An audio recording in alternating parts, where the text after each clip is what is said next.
ABP news, सर्वसामान्य जनतेचं खुलं व्यासपीठ। अकोले तालुक्याच्या शेवटच्या टोकाला असलेल्या जायनावाडी गावातील महाकाळेश्वर डोंगरावर रात्री अचानक दरड कोसळली। सुदैवाने या घटनेत कोणतीही जीवितहानी झाली नाही, त्यामुळे मोठा अनर्थ टळला। पाऊस नसतानाही रात्री 11च्या सुमारास ही घटना घडली। दरड कोसळण्याचा मोठा आवाज ऐकून डोंगराच्या पायथ्याशी असलेल्या जायनावाडी वस्तीमधील काही नागरिक सतर्क झाले। स्थानिक नागरिकांनी दिलेल्या माहितीनुसार या घटनेत कोणतीही जीवितहानी झाली नाही, मात्र काही शेतकऱ्यांच्या शेतात मोठे दगड येऊन पडल्यामुळे पिकांचे मोठ्या प्रमाणात नुकसान झाले आहे। या घटनेमुळे गावातील रहिवाशांमध्ये भीतीचे वातावरण निर्माण झाले आहे। स्थानिक नागरिकांनी प्रशासनाकडे लवकरात लवकर घटनास्थळी येऊन पाहणी करावी आणि पंचनामे करून नुकसान भरपाई द्यावी अशी मागणी केली आहे। गोरख भांगरे, जायनावाडी रहिवासी, इथला स्थानिक रहिवासी, कुठल्याही प्रकारचा पाऊस नसताना रात्री महाकाळाच्या या डोंगरावरती अचानक त्या ठिकाणी एक दरड कोसळली आणि इतका आवाज आला की अंधारामध्ये आम्हाला खाली सर्व लोकांना आवाज आला। आम्ही घराच्या बाहेर पडलो आणि इकडे तिकडे पाहू लागलो की कोणाची तरी घराची भिंत कोसळली किंवा काहीतरी झालं।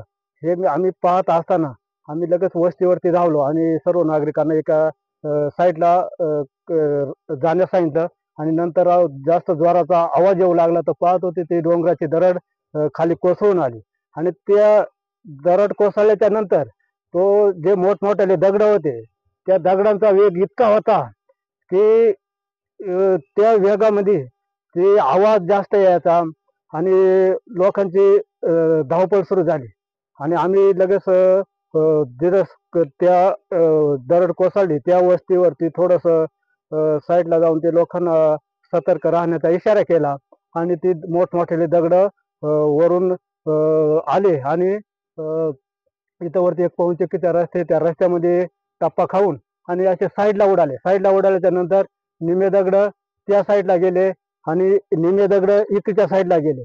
काही दगड या ठिकाणी आदळले आणि आदळून त्या आंब्याच्या झाडावरती उडाले आणि खाली 200 मीटरवरतीच घर होती आणि त्या घरांवरती जर अचानक हे दगड गेले असते तर ते लोकांचे इतकं प्रमाणात नुकसान झालं असतं। पण या ठिकाणी देवाच्या कृपेने आपण म्हणतो की काही नुकसान जीवितहानी कुठल्याही प्रकारची झालेली नाही। कदाचित हीच घटना जर दिवसा घडली असती तर इतकी मोठी नुकसान झाली असती। या शेतामध्ये लोक काही हे शेती करण्यासाठी या ठिकाणी येतात किंवा कुठेतरी हे जनावर चरत असतात आणि ती घटना रात्रीची घडली म्हणून कुठल्याही प्रकारची जीवितहानी झालेली नाही। आमचं एकच म्हणणं आहे की अजूनही ना तो राहिलेला जो एक दरडचा राहिलेला भाग आहे तो पण कोसळण्याच्या मार्गावरती आहे, तर तो कधी पण कोसळू शकतोय आणि ह्या ठिकाणी खाली जे लोक शेती करतात त्यांनाही कुठल्या प्रकारची इजा किंवा काही नुकसान झाली नाही पाहिजे।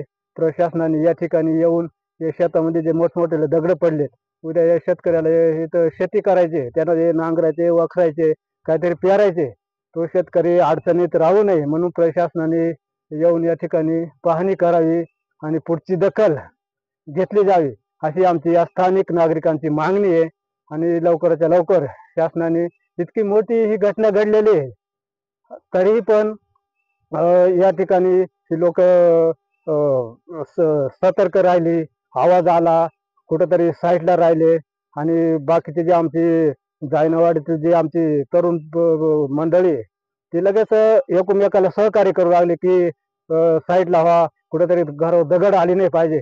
म्हणून मी या जायनावाडीच्या स्थानिक लोकांचे सर्वांचे आभार मानतो की सहकार्य केलं, सर्वांना योग्य ठिकाणी हे जाण्यास सांगितलं आणि पुन्हा एकदा मी प्रशासनाला सांगतो की येऊन या ठिकाणी पाहणी करा।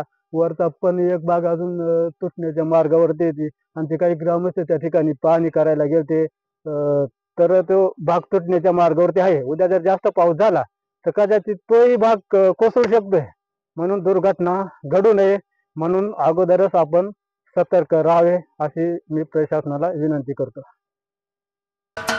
महाराष्ट्राचे सर्वमान्य दैनिक समर्थ गावकरी, अहमदनगर, पुणे, नाशिक, जळगाव धुळे, नंदुरबार, सोलापूर, कोल्हापूर, सांगली, सातारा, मुंबई, ठाणे, पालघर, रत्नागिरी, रायगड, सिंधुदुर्ग, नांदेड, उस्मानाबाद, बीड, औरंगाबाद, नागपूर, गडचिरोली, भंडारा, गोंदिया, अकोला, यवतमाळ, बुलढाणा येथून एकाच वेळी प्रसिद्ध होणारे एकमेव दैनिक सर्वसामान्य जनतेचे खुले व्यासपीठ.